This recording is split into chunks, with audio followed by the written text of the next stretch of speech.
आज के मुख्य समाचार। हिमाचल प्रदेश दृष्टिबाधित संघ का राज्य सचिवालय के बाहर धरना प्रदर्शन।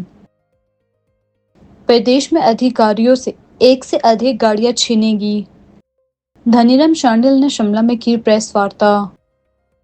दृष्टिहीन संघ ने सरकार पर उठाया सवाल।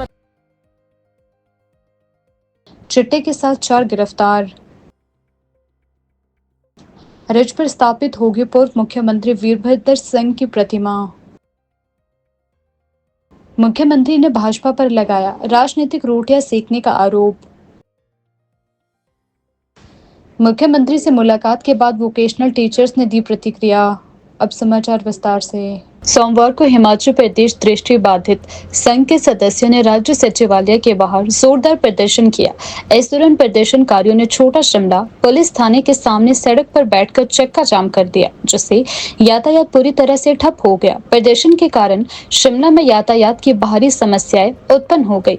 इस बाधा के चलते लोगों को शिमला आने जाने के लिए संजौली से बाईपास, ढली बाईपास, विक्ट्री टनल रोड और टॉरेंट खलीनी रोड का सहारा लेना पड़ा। प्रदर्शनकारी सड़क के बीचों बीच बैठकर अपनी मांगों को लेकर धरना दे रहे थे।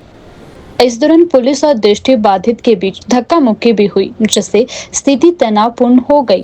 प्रदर्शन के बाद पुलिस ने समझाने का प्रयास किया, लेकिन प्रदर्शनकारियों ने तब तक आंदोलन जारी रखने की बात कही जब तक उनकी मांगे पूरी नहीं होती। इस घटना ने शहर में यातायात व्यवस्था को प्रभावित किया और राहगीरों को असुविधा का सामना करना पड़ा। प्रदर्शन के बाद पुलिस ने स्थिति को नियंत्रित किया और प्रदर्शनकारियों को सुरक्षा के तहत हटाया गया। वर्तमान में स्थिति सामान्य हो गई, लेकिन प्रदर्शन के कारण हुई असुविधा को लेकर शहर वासियों में नाराजगी देखी गई। होता है वो जल्द से जल्द भरा जाए। जिस तरह से किरण बंदाला जी के द्वारा हमारे साथ बार बार जो है प्रचार किया जाता है वो सहन नहीं होगा। उनको भी रोड पे आकर मीडिया से रूबरू होना होगा और रोड पे आके अब जो है सामने जो है अपने आंकड़े दिखाने होंगे। वो बार 262 का जो करते हैं वो अब कदापि नहीं चलेगा। अभी जब हम मीटिंग के लिए गए थे तो मीटिंग के दौरान भी उन्होंने जो है अभद्र भाषा का प्रयोग हमसे किया और हमारे प्रदेश अध्यक्ष जो है दो तरह से बात करते हैं। अगर ऐसे अधिकारी जो है कुर्सी पे बैठे रहेंगे तो हमें नहीं लगता कि शायद हमें कभी इंसाफ मिलेगा। इसीलिए हम चाहते हैं कि भाई किरण बंदाला जी को भी रोड पे आना होगा और रोड के ऊपर आकर जो है सभी से बात करनी होगी। अब जैसा कि पीछे हमने उनको कहा था कि भाई आने वाले समय में आप हमारे लिए क्या करेंगे, लेकिन उस पर जो है उन्होंने बिल्कुल चुप दी और उस पर वो जो है बिल्कुल भी कुछ नहीं कर पाए। अभी आप देख रहे हैं जिस तरह से रोड पे है, ये हमारे सभी दृष्टिहीनों का जो आप देख रहे हैं गुस्सा देख रहे हैं, जिस तरह से गुस्सा हर एक व्यक्ति में है। तो हम चाहते हैं कि हमें किसी भी तरह से जो है इंसाफ मिले। ये जो हेरा फेरी है ये अब बिल्कुल भी नहीं चलेगी। नहीं उठेंगे जब तक सरकार जो है रोड पे नहीं आती, क्योंकि शांडिल जी भी आए थे, उन्होंने भी हमारे से झूठा आश्वासन दिया। अगर जिस तरह से उन्होंने आश्वासन दिया था, अगर उसी तरह से अधिकारी जो है काम करते हैं तो हमें लगता है कहीं ना कहीं जो है हमारी मांगों को सुन लिया गया होगा। हम चाहते हैं कि भाई आने वाले समय में जो भी मीटिंग हो वो चीफ सेक्रेटरी की अध्यक्षता में हो, जिसमें जो है किरण बंदाला को स्वयं लाया जाए और उनसे जो पूछा जाए, उनसे उन बदतमीजियों का जवाब लिया जाए। जब वहाँ आशीष जी सेक्रेटरी है जो से उनसे बड़ी पावर रखती है, वो उन्हें कुछ नहीं कर रहे। अब हमारे अधिकारियों को फटकार लगा रहे हैं उनको छोड़कर। हम चाहते हैं कि भाई उनके ऊपर खड़ी से खड़ी कार्रवाई हो। हिमाचल प्रदेश सरकार ने खर्चे कम करने के उद्देश्य से एक महत्वपूर्ण कदम उठाया है। राज्य सरकार ने निर्णय लिया है कि अधिकारियों के पास मौजूद एक से अधिक सरकारी गाड़ियों को वापस लिया जाएगा। यह कदम राज्य मंत्रिमंडल की बैठक में शनिवार को प्रस्तुत रिसोर्स मोबिलाइजेशन कमेटी की रिपोर्ट के आधार पर लिया गया है। रिपोर्ट में सुझाव दिया गया है कि सरकारी खर्चों को कम करने के लिए IAS और HS अधिकारियों की कैडर को हटाया जाए और सरकारी वाहनों के काफिलों को भी कम किया जाए। इसके तहत मुख्यमंत्री सुखविंदर सिंह सुक्खू को ऐसे मामलों पर निर्णय लेने का अधिकार दिया गया है। जानकारी के अनुसार मुख्यमंत्री के कार्यालय द्वारा जल्द ही सभी विभागों से यह जानकारी ली जाएगी कि किन अधिकारियों के पास कितनी गाड़ियां हैं। जिन अधिकारियों के पास एक से अधिक वाहन है उनसे अतिरिक्त गाड़ियां वापस ली जाएगी। इस निर्णय के तहत कई विभागों के बजट में भी कटौती की जाएगी, जिससे सरकार की वित्तीय स्थिति को सुधारने में मदद मिलेगी। यह कदम सरकार के वित्तीय अनुशासन और खर्चों को नियंत्रित करने के प्रयासों का हिस्सा है। इस फैसले को लेकर अधिकारियों में चर्चा का दौर शुरू हो गया है, जबकि कुछ अधिकारी इस निर्णय को आवश्यक मान रहे हैं, तो वहीं कुछ ने इसे अपने कार्यों में कठिनाई पैदा करने वाला बताया है। धनीराम शांडिल ने आज शिमला में प्रेस वार्ता आयोजित की, जिसमें उन्होंने अस्पतालों में उपलब्ध सुविधाओं और दृष्टिहीनों के धरना प्रदर्शन पर अपने विचार साझा किए। शांडिल ने कहा कि अब अस्पतालों में लोगों को नई सुविधाएं मिलने जा रही है, जो पहले नहीं थी।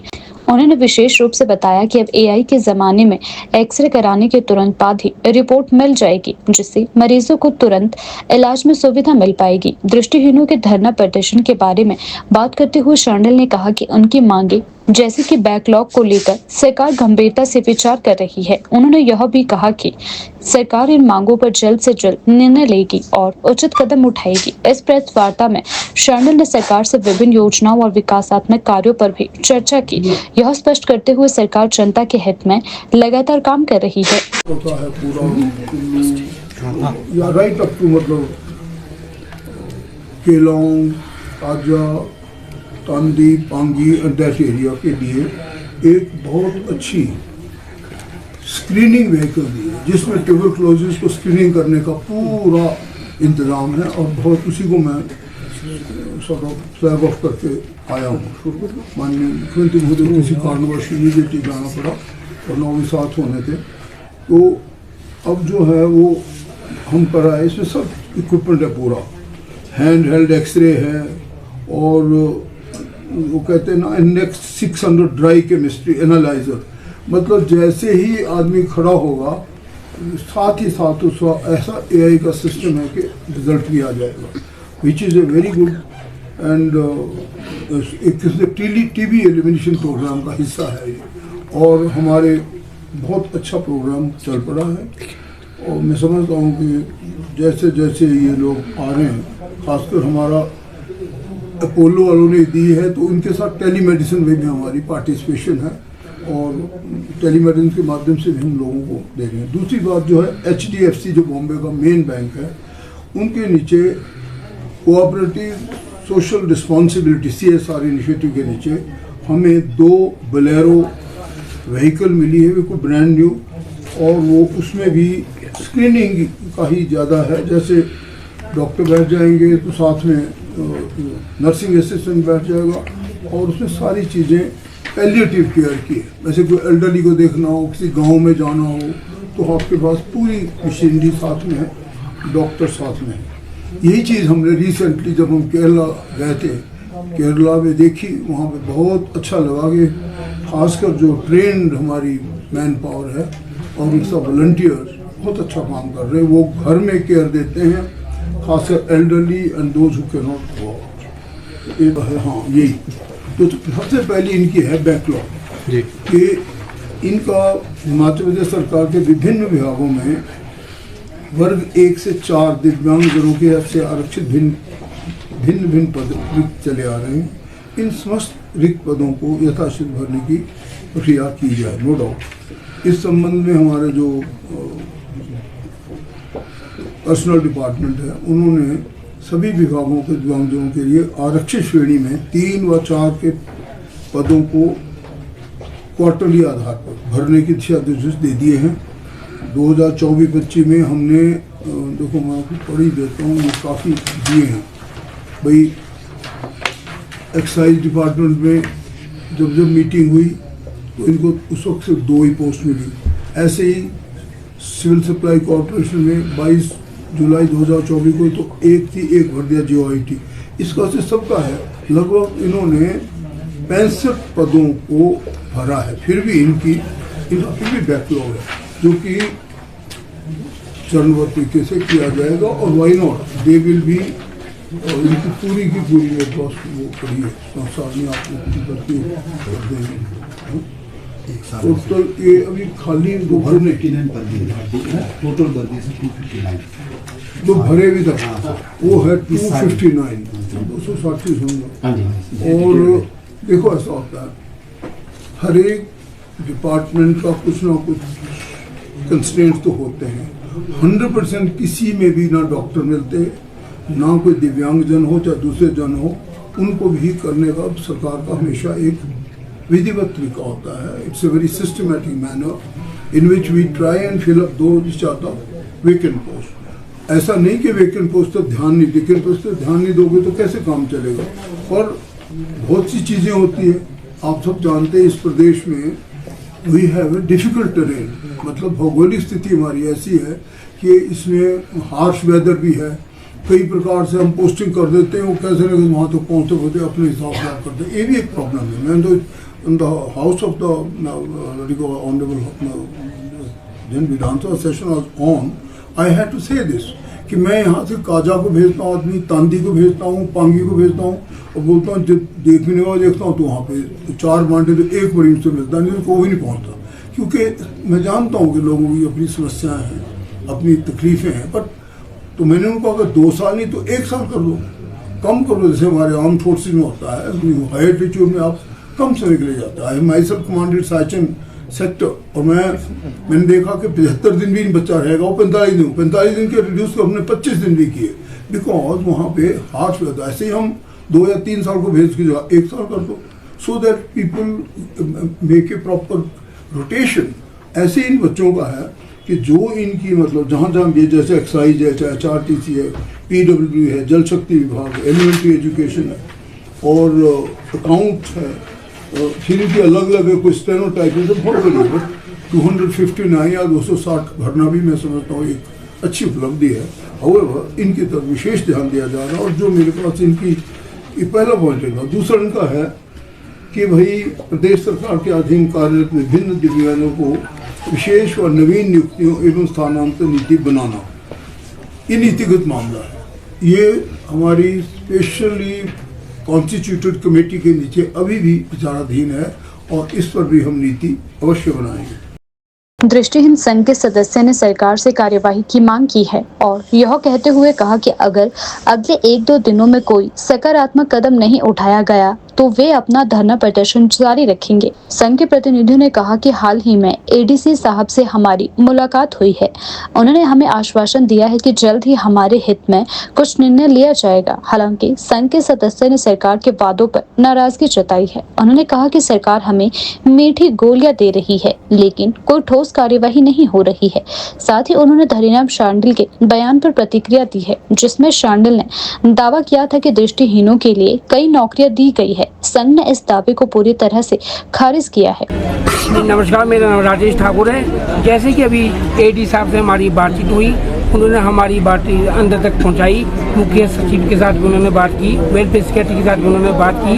तो अंदर से उन्होंने यही कहा कि आपकी जो फाइल है हम वो कैबिनेट को पुटअप कर रहे हैं. अगला निर्देश जो भी आएगा वो कैबिनेट की बैठक से आएगा. और हमने चीफ सेक्रेटरी महोदय और वेलफेयर सेक्रेटरी के लिए ADC महोदय के माध्यम से यही बात अंदर भेजी है कि रिपोर्टें तो हमारे पास RTI की रिपोर्टें तो हमारे पास है. वो कौन सी फाइल पुटअप करेगा कि पहले चीफ वेलफेयर सेक्रेटरी महोदय हमसे बात करेंगे, उसके बाद वो आज ही उस फाइल को कैबिनेट को पुटअप करेंगे. जैसे अभी ADC महोदय ने हमें बात बताई है कि आपकी फाइल इमीडिएटली आज के दिन भी पुटअप की जाएगी. तो हमने ADC महोदय ने हमसे बहुत अच्छी तरह से बात की, संवेदनशील होकर बात की. तो हम ADC महोदय के इस आश्वासन के ऊपर टिकते हुए अपने धरने को यहीं रखेंगे. अगर 1-2 दिन में हमारे साथ उस तरह बैठक नहीं होती है तो उसके बाद हमारा अगला कदम ऐसा ही रुख शुरू होगा जैसा आज हमारा रुख शुरू हुआ था. तो आएंगे जी, क्योंकि कभी भी सरकार तो ना जाने अभी कितनी अभी मीठी गोली ऐसी देगी. तो साथी तो हमारे आ रहे हैं, क्योंकि अपने पास जब इतना बड़ा कदम उठाना है तो साथी की जनसंख्या ज़्यादा होनी चाहिए. इसलिए हमारे साथी सारी आज की रात आ रही है. भट्टा कुफर फल मंडी में पुलिस ने एक युवक को चिट्टे के साथ गिरफ्तार किया है. आरोपी मनोज को ढली पुलिस की टीम ने गश्त के दौरान पकड़ा. आरोपी ने सिगरेट की डिब्बी में चिट्टा छुपाकर रखा हुआ था, जिसे पुलिस ने संदेह के आधार पर जांच किया और उसमें 4.180 ग्राम चिट्टा बरामद किया गया. जानकारी के अनुसार ढली पुलिस टीम फल मंडी के भीतर गश्त कर रही थी. पुलिस की टीम ने एक युवक को देखा जिसने उन्हें देखकर सिगरेट के डिब्बे को फेंक दिया। पुलिस ने तुरंत डिब्बे की जांच की और उसमें चिट्टा पाया गया। पुलिस ने आरोपी के खिलाफ एनडीपीएस एक्ट के तहत मामला दर्ज कर उसे गिरफ्तार कर लिया है। जांच में यह भी सामने आया कि आरोपी मनोज इससे पहले भी चिट्टे के साथ कई बार गिरफ्तार हो चुका है और उसके खिलाफ पहले भी कई मामले चल रहे हैं। आरोपी को अदालत में पेश किया गया, जहां से उसे 14 दिन की न्यायिक हिरासत में भेज दिया गया है। एसएसपी संजीव कुमार गांधी ने बताया कि पुलिस नशा तस्करी के मामलों पर सख्त कार्यवाही कर रही है और मामले के हर पहलू की जांच की जा रही है। हिमाचल प्रदेश के 6 बार मुख्यमंत्री रहे दिवंगत वीरभद्र सिंह की प्रतिमा शिमला के ऐतिहासिक रिज मैदान पर दौलत सिंह पार्क में हिमाचल निर्माता डॉक्टर यशवंत परमार की प्रतिमा के बगल में स्थापित की जाएगी। इस प्रतिमा का अनावरण 23 जून को वीरभद्र सिंह की जयंती पर किया जाएगा। शिमला में लोक निर्माण मंत्री और राजा वीरभद्र सिंह फाउंडेशन के चेयरमैन विक्रमादित्य सिंह ने प्रेस कॉन्फ्रेंस में इस महत्वपूर्ण घोषणा की जानकारी दी। उन्होंने बताया कि इस प्रतिमा के निर्माण और स्थापना का पूरा खर्चा राजा वीरभद्र सिंह फाउंडेशन स्वयं वहन करेगा और इसके लिए सरकार से कोई वित्तीय सहायता नहीं ली जाएगी। विक्रमादित्य सिंह ने यह भी बताया कि राजा वीरभद्र सिंह फाउंडेशन के नाम से एक नया ट्रस्ट पंजीकृत किया गया है, जिसमें वर्तमान में 4 सदस्य शामिल है। आने वाले समय में इस ट्रस्ट में और भी लोगों को जोड़ा जाएगा। यह ट्रस्ट दलगत राजनीति से ऊपर उठकर समाज सेवा के उद्देश्य से कार्य करेगा। वीरभद्र सिंह ने हमेशा दलगत राजनीति से ऊपर उठकर काम किया और वे 6 बार हिमाचल प्रदेश के मुख्यमंत्री रहे। यही कारण है कि यह ट्रस्ट कांग्रेस और भाजपा के अलावा सभी वर्गों के लोगों को अपने साथ जोड़ेगा। इस अनावरण कार्यक्रम को लेकर शिमला में उत्साह का माहौल है और लोग बड़ी संख्या में इस ऐतिहासिक पल का साक्षी बनने के लिए तैयार है। मुख्यमंत्री सुखविंदर सिंह सुक्खू ने आज भाजपा पर गंभीर हमला बोलते हुए कहा कि भारतीय जनता पार्टी सिर्फ राजनीतिक रोटियां सेकने का काम कर रही है। उन्होंने कहा कि भाजपा का उद्देश्य केवल जनता को भटकाना है और वह किसी भी मुद्दे को राजनीतिक बनाने में लगे रहते हैं।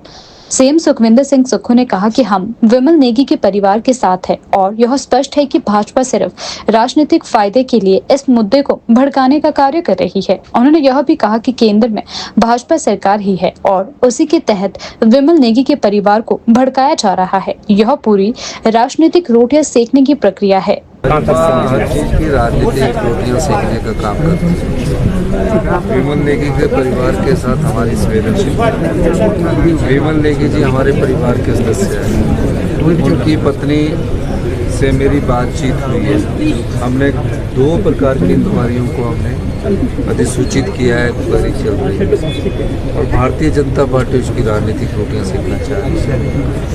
अगर भारतीय जनता पार्टी इतनी ही उनकी शुभचिंतक है तो केंद्र में उनकी सरकार है। सीबीआई को सीधे भी बोल सकते हैं। उनको कैंडल मार्च जो कर रहे हैं वो सिर्फ राजनीतिक रोटियां सेकने के लिए कर रहे हैं। विमल नेगी जी के परिवार के साथ कोई संवेदनशीलता प्रकट करने के लिए नहीं कर रहे हैं। संवेदनशीलता तो हम लोग कर रहे हैं, जो उन्होंने उस मामले को गंभीरता से लिया। मुझसे पहले यहाँ से पहले भी मिले थे और बहुत अच्छी बात उनसे मिलसे हुई। अगर बीजेपी को इतना लगता तो सीबीआई की इंक्वायरी करने में किसने रोका है? वो जब बिना कारण ईडी के छापे डलवा सकते हैं, सीबीआई की इंक्वायरियां करवा सकते हैं, तो इसमें भी वो ऐसी बात क्यों कर रहे हैं? जाके ऑर्डर कर दीजिए, हमें तो कोई इसमें एतराज़ नहीं है। लेकिन राजनीतिक रोटियां सेकनी है, सिर्फ राजनीति के लिए राजनीति करनी है। अब जब तक हमारे पास कोई इंक्वायरी रिपोर्ट नहीं आ जाती उसके आधार पर हम आगे बढ़ेंगे। और मैं ये भी कहना चाहता हूँ कि ये जब कोई व्यक्ति के साथ ऐसी घटना घटती है तो संवेदना व्यक्त करनी चाहिए, जो हमारी संस्कृति है और उसकी गहराई तक जाना चाहिए। पता कुछ बीजेपी ने भी आज ये मार्च करेंगे, वो मार्च करेंगे। अपनी 5 भागों में बीजेपी बटी हुई है। अपनी गुटबाजी को बचाने के लिए, अपनी गुटबाजी से ध्यान भटकाने के लिए इस प्रकार की राजनीति तो करती रहे। उसमें हमें राजनीति करने का नहीं है, क्योंकि बीजेपी ने किया कुछ नहीं। इस प्रदेश में जो ये प्रदेश का जो बेड़ा गर्क हुआ है, इसमें पूर्व की जयराम सरकार की, जिसको डबल इंजन की सरकार कहते थे, उसके कारण हुआ। 1 लाख करोड़ रुपया उनके पास आने के बाद भी आज भी सरकारी कर्मचारियों का ईंधन नहीं दे पा रहे थे। हमने तो अपनी व्यवस्था को ठीक किया और व्यवस्था परिवर्तन से आत्मनिर्भर बन रहे हैं और हमारी जांच का सही दिशा में आगे बढ़ रही है।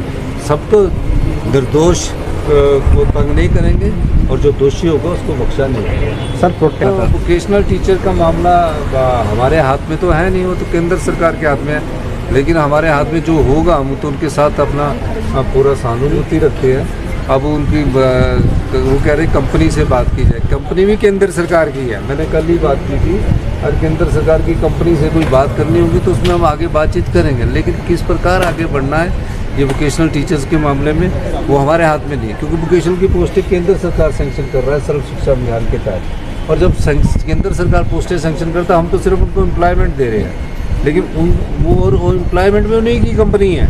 अब वो बोल रहे हैं कि कंपनी से बाहर आके, तो मैं उनसे बाद में अभी आने वाले समय में बातचीत करूँगा कि कैसे उसमें किया जा सकता है। अभी तो हम उनको वही कर सकते हैं जो हमारे हाथ में हो।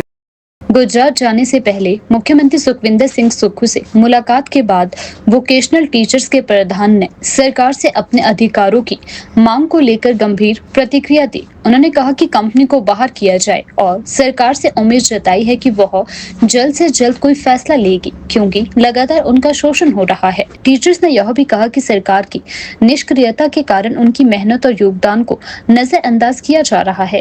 उन्होंने सरकार से यह स्पष्ट किया कि यदि जल्दी निर्णय नहीं लिया जाता है तो वे आगामी दिनों में और अधिक गंभीर कदम उठाने के लिए मजबूर होंगे। मुख्यमंत्री से मुलाकात के दौरान टीचर्स ने अपनी समस्याओं के समाधान के लिए ठोस रूपरेखा तैयार करने की मांग की है। अब देखना यह है कि सरकार इस पर क्या प्रतिक्रिया देती है। मांगों को देखेंगे, उसके बाद वो उनके ऊपर निर्णय होगा। हमें पूरी उम्मीद है, क्योंकि ये जो प्रोजेक्ट है ये सेंट्रल स्पॉन्सर तो है, परंतु जो फंडिंग है अन्य स्टेटों में भी, जो हरियाणा का है, जैसे दूसरे स्टेट में गए थे तो हरियाणा में भी कंपनियां बाहर हैं। हम तो सिर्फ एक मांग रख के थक गए अब तो, कि कंपनियों को बाहर करो, सैलरी प्रॉपर चैनल से दे दो। ये प्रोजेक्ट का जो होगा ये बंद नहीं होगा, क्योंकि जो सेंटर की फंडिंग है वो बंद नहीं होगी। हम तो एफिडेविट देने के लिए तैयार हैं, अंडरटेकिंग देने के लिए तैयार हैं। अगर सेंटर से फंडिंग बंद हो जाती है इस प्रोजेक्ट की तो हम खुशी घरों को जाने को भी तैयार हैं। हमें सुक्खू जी से उम्मीद ही नहीं, पूरा विश्वास है, क्योंकि उन्होंने बड़े बड़े फैसले लिए हैं, तो ये उनके लिए तो छोटा सा फैसला है। और शिक्षा के क्षेत्र में व्यावसायिक शिक्षा को आगे ले जाने के लिए ये ऐतिहासिक फैसला होगा, हिमाचल नहीं अपितु पूरे भारतवर्ष में। हम वही बोल रहे हैं कि जब हरियाणा में कंपनियां बाहर की गई हैं, वो स्टेट गवर्नमेंट कर रही है कॉन्ट्रैक्ट। जब हमारी 29 तारीख को हमारी मीटिंग रखी गई थी तो इन्होंने बोला कि कंपनियां कंटिन्यू रहेंगी। हालांकि जब उनका MOU खत्म हो गया था, स्टेट ही तो निर्णय लेगा, 3 पक्षों में MOU हो रहा है, तो स्टेट गवर्नमेंट और सेंट्रल गवर्नमेंट के बीच होना चाहिए। तीसरा पक्ष कंपनियों को इन्वॉल्व किया गया। इसी चीज़ से हम उदास हैं, क्योंकि हम तो धन्यवाद करने के लिए आए थे, तो प्रॉपर जानकारी नहीं दी जा रही मुख्यमंत्री को। अभी हम फिर से वार्तालाप का दौर होगा तो प्रॉपर जानकारी जब उनको पूरी हो जाएगी, क्योंकि जो अधिकारियों द्वारा मिसगाइड भी किया गया मेरे ख्याल से। जब हरियाणा में कंपनियां बाहर हैं, जब सामने एग्जाम्पल है, फंडिंग बंद नहीं हो रही है, 8 से 10 करोड़ जो 14% के मैनेजमेंट चार्जेस, 14% जो मैनेजमेंट चार्जेस हैं वो बच रहे हैं, तो फ़ायदा हो रहा है, सरकार का भी हो रहा है और हिमाचल के युवाओं का भी होगा प्रत्यक्ष। और तौर पर ये क्या होगा कि 2174 नौकरियों को इसमें शामिल कर सकते हैं। तो मेरा सरकार से भी निवेदन है, अच्छे से इसको एग्जामिन किया जाए और हम जो रिपोर्ट लाए हैं उसको भी अच्छे से एग्जामिन किया जाए। जब हरियाणा में हो सकता है तो हिमाचल में क्यों नहीं।